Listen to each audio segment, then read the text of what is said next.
En este momento nos encontramos con un invitado muy especial y comencemos inmediatamente a hablar acerca de lo que nos compete, además con un experto en cuanto a temas de comercio. Puntualmente vamos a hablar acerca de carne y leche, pero ya les presento de quién se trata, pues es de la casa. Para mí es un gusto con ustedes presentarle a Óscar Cubillos, quien es jefe de la Oficina de Planeación y Estudios Estratégicos de FDGAN. Doctor Óscar Cubillos. ¿Cómo estás? Óscar, gracias por estar aquí en Contexto Ganadero. Bueno, un saludo para quienes se conectan con nosotros. Pues bueno, un saludo para todos quienes están aquí conectados a esta hora. Vamos a tratar de dar algunos mensajes sobre las cadenas de valor y bueno, pues aquí interactuamos un rato. Claro que gracias. Sí. Iniciemos poniendo en contexto, por supuesto. Hablemos acerca de esa dinámica en cuanto al comercio de carne y leche colombiana en esos mercados internacionales. ¿Cómo ve usted la dinámica actualmente? Bueno, hay que echar un poquito para atrás. Tuvimos un 2024 de contrastes, un primer semestre en carne bastante afectado por el tema de precios internacionales y tasa de cambio. Ya el segundo semestre reaccionó de manera importante, tanto en carne como en animales en pie. Y el primer semestre de 2025 ha sido bueno, sobre todo el primer trimestre muy bueno. La dinámica de ventas de carne al exterior y animales en pie, por lo menos hasta abril, ha sido muy buena. Mayo ya hubo un poquito de resentimiento, sobre todo en animales en pie. Y aunque ha sido buena, hay que tener ahí en el panorama las variables de tasa de cambio, que afectan mucho la competitividad, sobre todo frente a Brasil, teniendo a Brasil ahí en el radar como competidor principal nuestro, y de precios internacionales que vienen mejorando, realmente interesantes, importantes, que han hecho que se tenga ese dinamismo. En leche, en el radar hay que tener en cuenta un poco el panorama arancelario de Estados Unidos, porque hay una proporción, más o menos el 22% de lo que se exporta en leche derivados va a Estados Unidos, pero pues el otro 76% está en Venezuela. Okay. Entonces tenemos allí una ventaja importante. Sigue siendo buena, pero hay que tener el radar variables de interés que las podemos ir charlando en estos minutos. Por supuesto, en el transcurso de esta entrevista, importante mencionar que el sector del comercio es sin duda, pues está lleno de desafíos, pero también es una ventana de oportunidades para ir echándole ojo a esas situaciones que merecen tener más atención, sobre todo, por ejemplo, desde su campo. Hablando acerca de puntualmente importaciones colombianas de carne y leche, ¿qué retos representa esto para los productos nacionales? Bueno, en el tema de importaciones en carne realmente no hay mayor preocupación.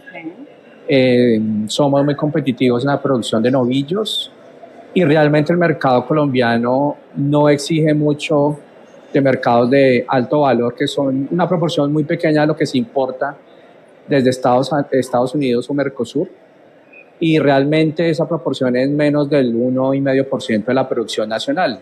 Okay. En importaciones de carne. Importación de animales en pie es inexistente, algunos pocos animales para temas genéticos, pero realmente allí no hay una preocupación, nunca la ha habido. Y en el tema de leche sí están las sensibilidades. El año pasado se importaron 62,000 toneladas. Este año vamos alrededor de 22,000 toneladas, importadas. Y pues bueno, la dinámica va a ser de pronto un poco menos difícil que la que se tuvo en el 2024. Se han tenido pues con esa facturación un poco menos que el año pasado y se espera que el año termine así. La tasa de cambio también un poquito echada para arriba ha ayudado, y los precios internacionales de la leche, que han estado estables y un poquito hacia arriba, han ayudado a que no se importe más. De hecho, el acopio de enero a mayo creció 5%, que se ha sustituido un poco leche nacional frente a la importada, teniendo en cuenta que se ha encarecido un poco la importada. Entonces, ha dado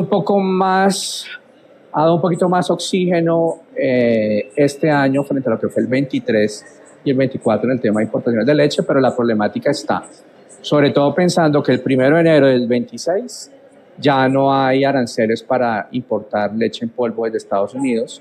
¿Eso qué quiere decir? Eso quiere decir que el arancel es cero. de leche Bien. importada. Ujú. Eso nos afecta, pero como el arancel ha venido desgraduándose en el tiempo en estos 12 años, pues el impacto realmente cada año es un poquito mayor, pero no tan notorio frente al anterior. Sin embargo, frente a lo que era el escenario de Colombia en el 2011, cuando todavía no teníamos tratado de libre comercio, frente a lo que va a ser 2026, pues allí hay unas afectaciones importantes que hay que Es decir, tener que en radar. entonces el panorama pues sigue siendo, tiene sus puntos desafiantes, pero es alentador comparado con años anteriores. En el tema de leche, mejoró un poco el precio para el productor. Realmente yo lo llamaría más como que dejó de caer.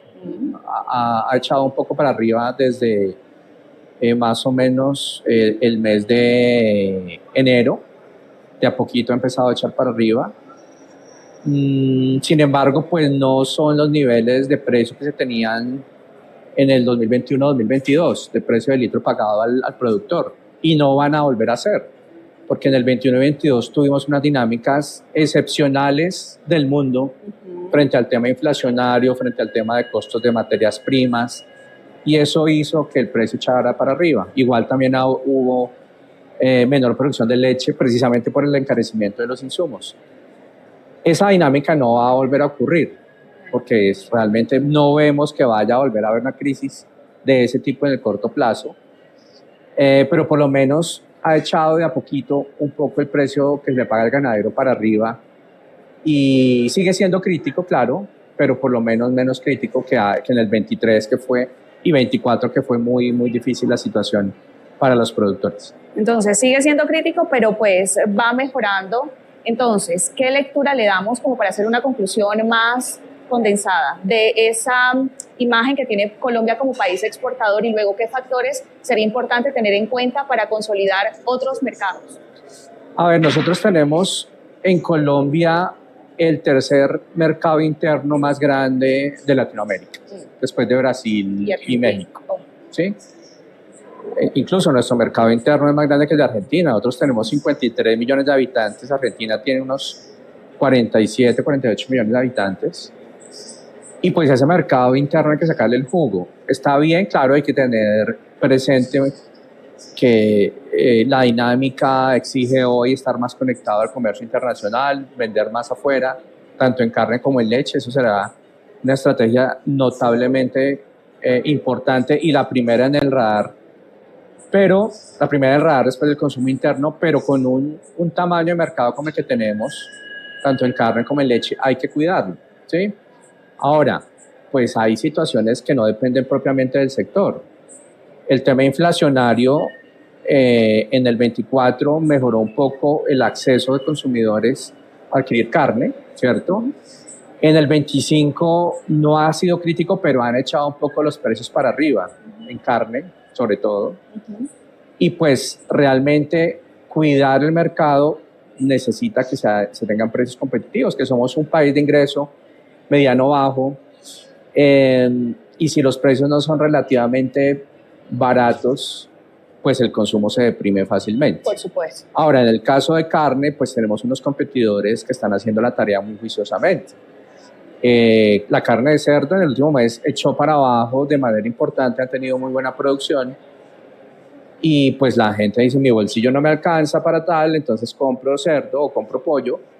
Entonces sí hay que tener presente que cuando se tenga muy buenos momentos en la producción, en el consumo interno o en las exportaciones de carne colombiana, pues se evite un poco echar los precios hacia arriba tan rápidamente para cuidar esos dos consumos. Es importante frente a los competidores. Y sobre todo en el tema de la carne, un mensaje súper importante es el tema de clandestinidad, ¿sí? Ese es el principal flagelo que está afectando la cadena de valor hoy día.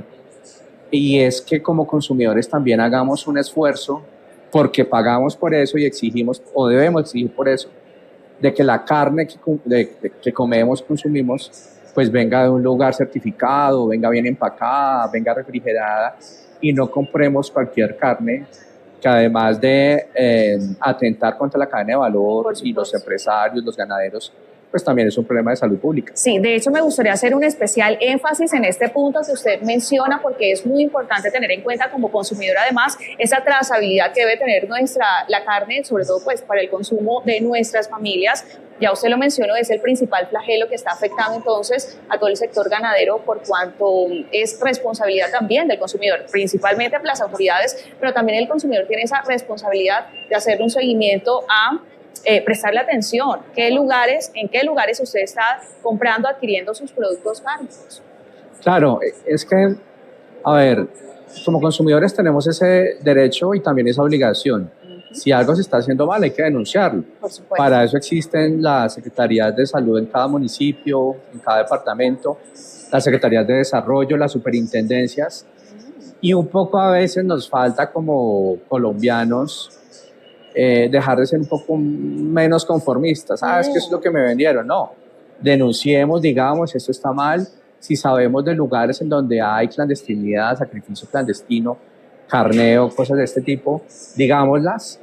Es más, anónimamente existen líneas, en Fedegan tenemos líneas para ese tipo de denuncias, porque eso afecta a el ganadero que hace juiciosamente su producción de animales, se lo roban o las hacen carneo, afecta a los frigoríficos que tienen que competir con esos precios.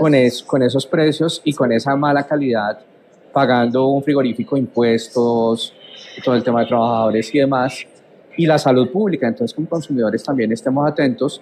Por supuesto, las autoridades también tienen que estar encima de ese tipo de comercio, el INVIMA, las secretarías de salud, pero pues también pongamos en el papel de denunciar para que no siga ocurriendo. Importante el mensaje que nos deja Óscar Cubillos entonces a que los consumidores de productos cárnicos en Colombia pues tenemos ese derecho pero también el deber de hacerle seguimiento a esos productos que consumimos y si vemos algo raro, algo que sabemos que no se está dando de manera correcta, pues la invitación es entonces a denunciar. Óscar, hablemos ahora indudablemente sigue siendo una gran oportunidad para Fedegan hacer presencia en esta feria de Agroexpo. Una vez más, la asistencia ha sido pues la esperada de manera muy positiva. Hablemos en cuanto a comercio, sostenibilidad y visibilidad de nuestra agremiación. ¿Cuáles fueron esas expectativas que se tuvo para hacer presencia precisamente aquí? Pues bueno, a ver, hay diferentes frentes, digamos, de trabajo. Un poco también en el escenario de la globalidad, después de la pandemia y de las situaciones económicas difíciles que se derivaron en el mundo y en Colombia, la gente, en general la población, ha querido volver a comer carne de res más de lo que pudo. ¿Por qué? Porque pues, se ha estabilizado un poco la situación económica, el tema inflacionario ha mejorado un poco. En general, la inflación general y la inflación de carne ha disminuido. Eso hace que se dinamice el sector, ¿sí? Por supuesto, hay siempre nuevos retos en el orden nacional y en el orden mundial. Ya, pues, lo que pasa en el mundo inmediatamente afecta. Por supuesto. Y cada vez vamos a tener más requerimientos en la variable de sostenibilidad, ¿sí? Aquí en Colombia somos ejemplo en ese tema, en el tema de sistemas silvopastoriles, sostenibilidad. Y pues muchos productores desde ya hace más de una década han venido avanzando en esos temas de mejoramiento y cuidado del medio ambiente. Sí. En ese sentido, pues hay que invitar a que todos los productores también sigan llegando a que sus sistemas también puedan ser más sostenibles, porque ese es realmente ni siquiera el futuro, ya es el presente. La Unión Europea hoy no compra algún producto agropecuario, o por lo menos es su normatividad próxima, si no está certificado de que un predio que produjo tal alimento, pues no está certificado en que no deforestó, ¿sí? Nosotros tenemos una ventaja con nuestros sistemas silvopastoriles, que al contrario de estar pensando en deforestar, estamos reforestando, ¿sí? Entonces, en un mundo en que cada vez hay menos barreras de aranceles, ¿sí? Aparte la dinámica un poco con Estados Unidos, las barreras van a ser cada vez menos arancelarias, temas laborales, de medio ambiente, respeto de derechos humanos, todo este tipo de cosas. El tema sostenible hemos avanzado de manera importante pero hay que hacer mucho más. En ese sentido, la invitación a que podamos incorporar cada vez más productores a que desarrollen su ganadería en estos sistemas, con las ventajas de cuidado del medio ambiente, de incremento en la productividad, de cuidado de paisajes, de fuentes hídricas, de disminución de huella de carbono, de disminución de huella hídrica, de mayor fertilización orgánica y menos química, en fin, un portafolio inmenso que sin duda nos va a poner en los próximos 20 años en un horizonte de estar produciendo más carne, más leche, con más mercados abiertos. Te doy un dato, en el 2008 realmente nuestras exportaciones se dirigían a un país, Venezuela. Hoy tenemos 27 mercados en el orden internacional. La tarea se está haciendo, pero tenemos que hacerla todavía más y necesitamos producir más con mejores estándares, incluido por supuesto el de sostenibilidad, para que en el mundo sigan demandando carne y leche colombiana. Entonces, la invitación es a que todos esos productores ganaderos tengan en cuenta que la sostenibilidad en este momento es un factor clave para que sus proyectos ganaderos pues consigan mejores y mayores oportunidades, por supuesto. Ya para ir cerrando, Óscar, hablemos una lectura rápida como para hacer entonces esa conclusión. Mercado nacional e internacional. A mediano plazo, ¿cuáles serían como esos puntos a tener en cuenta para mejorar el sector ganadero en cuanto a economía? Bueno, hay muchos puntos que trascienden exclusivamente las variables de mercado, ¿no? Está primero, por ejemplo, el tema de seguridad y orden público. Fundamental. Es fundamental. Pues, si no hay seguridad y orden público, pues la gente no invierte, los productores no vienen, las inversiones internacionales no vienen, el tema es fundamental. Sí. Lo segundo que también trasciende un poco al sector es el tema de tributos. Okay. Necesitamos tener en general en Colombia un sistema tributario menos complejo, más sencillo y por supuesto con cargas tributarias menores para que la gente invierta en el campo y sobre todo en el campo tener unas tasas tributarias diferenciales a lo que es la ciudad. Habría allí unos elementos importantes. También está todo el tema de bienes públicos, infraestructura, carreteras, en fin, lo demás. Pero las variables de mercado, per se, seguiremos desde Fedegan con la agenda de apertura de más mercados en el mundo. Nuestro presidente ejecutivo, el doctor José Félix, el secretario técnico del Fondo de Estabilización de Precios, el doctor Augusto Beltrán, hacen esa tarea juiciosamente en las diferentes ferias de negocios del mundo que están llevando a países para comprar más carne. Eso es importante porque así se hacen los negocios. Sí. En el sentido nuestro, entonces debemos producir cada vez más, ser más productivos. Ahí la importancia de los sistemas pastoriles, más competitivos. Para eso todo el tema de bienes públicos y de que el Estado cubra esas fallas de mercado para poder tener más oferta, más barata y poder llegar a cada vez más a más rincones del mundo. Entonces, en cuanto a seguridad, un llamado, por supuesto, a las autoridades locales y nacionales para que le brinden mayores garantías a nuestros productores. Y en cuanto al tema tributario, un llamado al gobierno nacional, entonces, porque tendría que ver eso también con que se abran mejores puertas para los proyectos ganaderos en el país. Bien, con nosotros Óscar Cubillos, hablando un poco acerca de esa coyuntura nacional, desafíos, pero también oportunidades para la expansión del sector ganadero a nivel nacional e internacional. Gracias por estar aquí en Contexto Ganadero. Bueno, con gusto y sigamos comiendo carne, no comamos cuento y tomemos leche que nos hace fuertes.